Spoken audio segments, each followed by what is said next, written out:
Hey, I'm making this video for a friend of mine who wanted to kind of know how I got to one of the images here.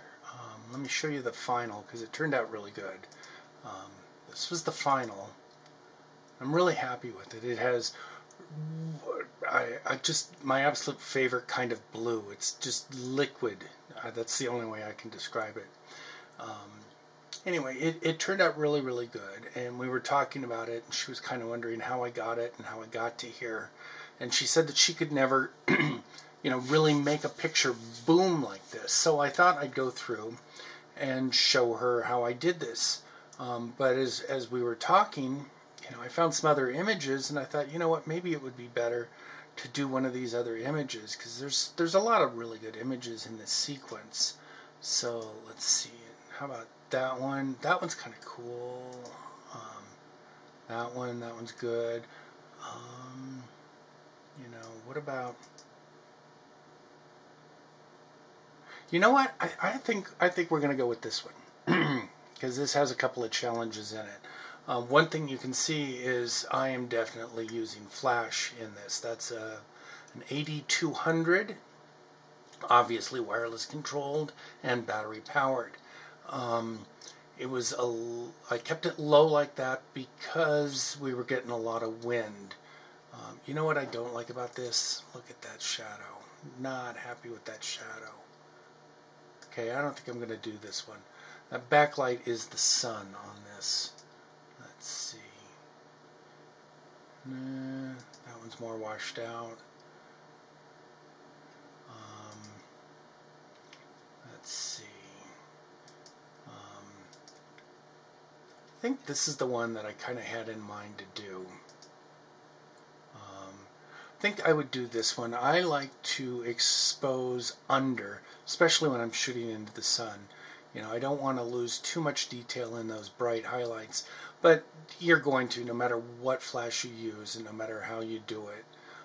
So go ahead and let things go dark and then clean them up later, which is here in Photoshop. So this is straight out of camera. Let's see, the first thing we're going to do, okay, we have removed chromatic aberrations, however you say that. We've done that, and we've gotten it upright. Is that level? There, that looks more level to me. Of course, my eyes may be wrong. All right, so let's look at this. Really, there's two things you need to know to do to get that really just massive color like that. One is you have to shoot something that's really thick. Look at this histogram way up here. We've got very little in the black. We do have something white, and that's okay. That's the sun that's going to do that. But we've got a lot. We've got just a ton of information to play with in the middle, and that's good. So, we're going to do all this just in the upper part, just in the basic area of Lightroom. Looking like the white balance is pretty good to me. Depending on later, I may play around with it, but I think that's really good. We are going to bring down the highlights massively to try and get more of that sun in there. And see, now I'm getting these streaks and the rays of God, that's what I call them. So, I'm just bringing the highlights all the way down. I've got enough information here, I can do that without killing anything. So that's exactly what I want to do.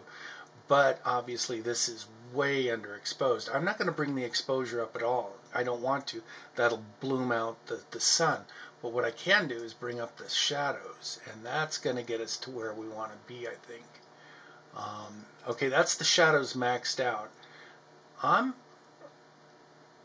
not happy with that as a final, but that's getting to where I want to be.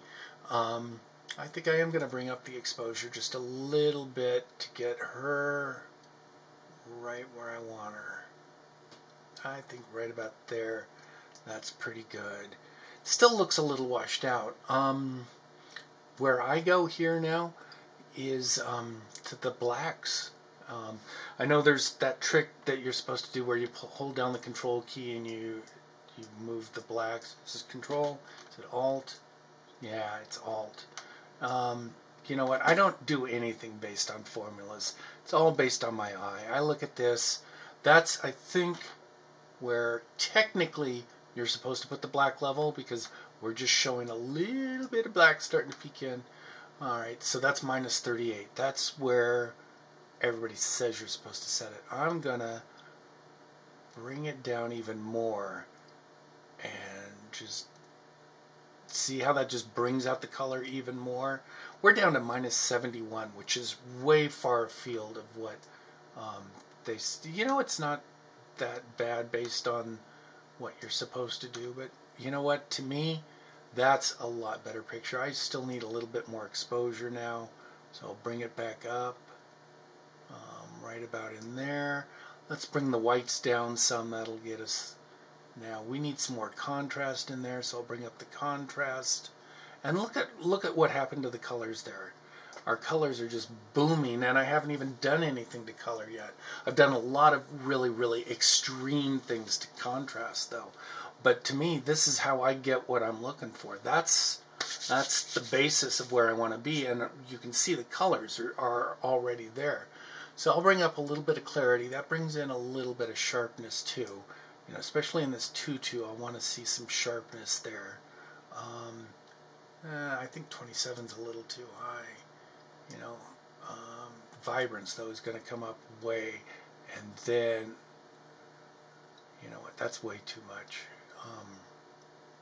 Right in there. And then I'm going to back off saturation just a tiny bit, and I think we've got something really good there. Can't really, Clara's face is kind of in shadow, and I don't like that. I'm going to go ahead and pop a radial filter just right on her face to bring her face out a little bit. I don't know if you've noticed this, I leave this in really drastic mode so that I can see where it's happening at.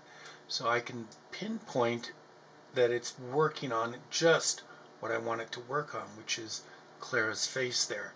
So now that I've got it where I want it, I double click on effect, which zeroes that out so that it's not there. And obviously it was affecting everything in the image and not the center. So I'm going to invert that so that it only affects her face. I want her face brighter, so probably the first thing you'd go to immediately is exposure, and I would say don't. I would say bring up the shadows. To me that looks a little bit more natural. And wow, look at that. That's 100%, and I'm not hardly seeing anything there. Let's turn it off. Yeah, I'm seeing a little bit, but see, that's at 100%, and that's pretty subtle. So maybe I will bring up a little bit on the exposure. There we go. Now let's look at that and see how that looks. I like that a lot better. Down here, I love those little twinkles there. Those are really good. Obviously, she could not stand in the water and be on point, so I'm going to have to do some deconstructing and reconstructing here in Photoshop, and I'll do that later. There's a couple things in the sky. There's a lot of seagulls out there. There's a seagull there. There's one flying. I don't know what those lines are. That's pretty wild. There's a seagull way out there. I'm going to go ahead and leave them. Whatever that white thing is there is annoying. I'll get rid of that. Boom. Bye-bye. I'll probably get rid of that dot. I'll do that over in Photoshop because that's way too big a fix. I don't like copying that much information. So there's a lot more work to be done to this picture, but that's the basics of how I get it to where I want it with all those bright, big, pregnant colors. They're just big. Thank you very much. I hope you learned something. Let me know if you have any questions.